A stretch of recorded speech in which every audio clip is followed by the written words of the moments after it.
Good morning. I just found something really important for me. I was trying to get away from Bluetooth for headsets and just listen to an old style, radio. And the problem I had was the surprising solution ended up being this, was the fuel solenoid.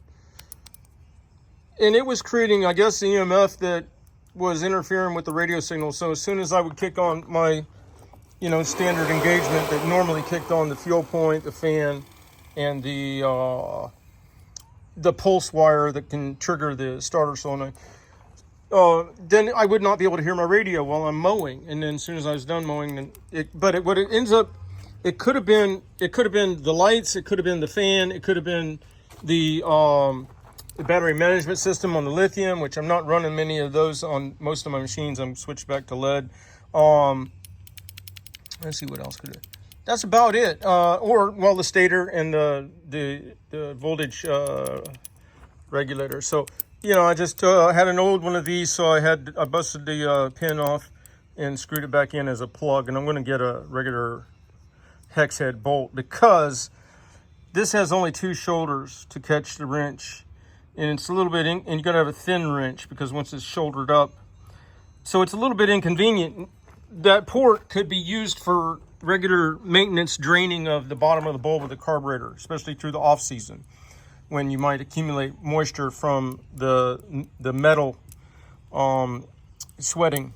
So what I did, instead of using the fuel point, I'm getting back to old school, is I just put in a valve, and I'll turn that valve off and the engine dies. It takes a little longer than normal. A lot of people are killing their engine too with grounding of the coils. I did away with that because if I'd have problems with the engine, then I'd be wondering, did that wire that goes between the 2 coils delaminate and is contacting somewhere on the block?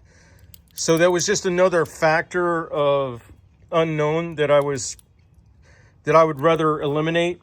So I never killed my engine by grounding the coils. I went away from that a long time ago.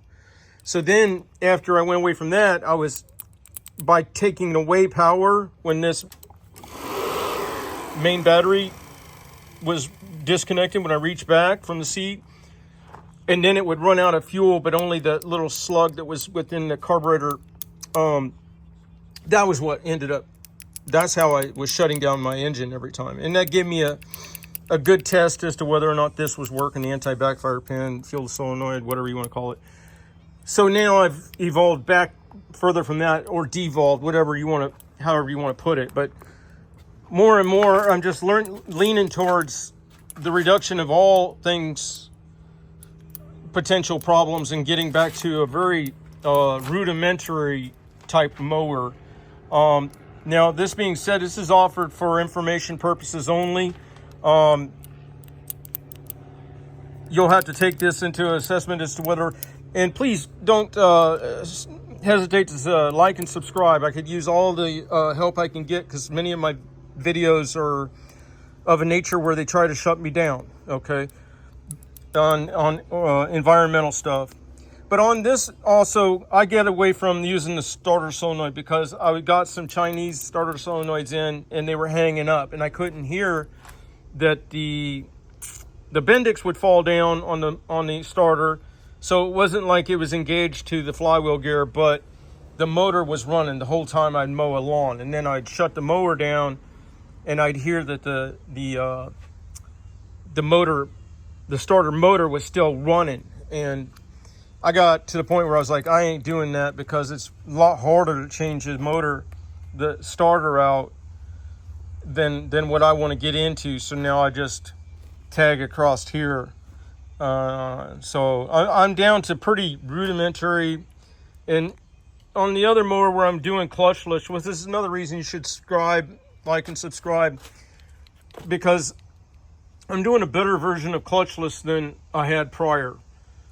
So this would be something that would potentially be a benefit to you all, especially if you want something that's more reliable and far less costly. Some of these PTO clutches, these electric engagement, are very expensive.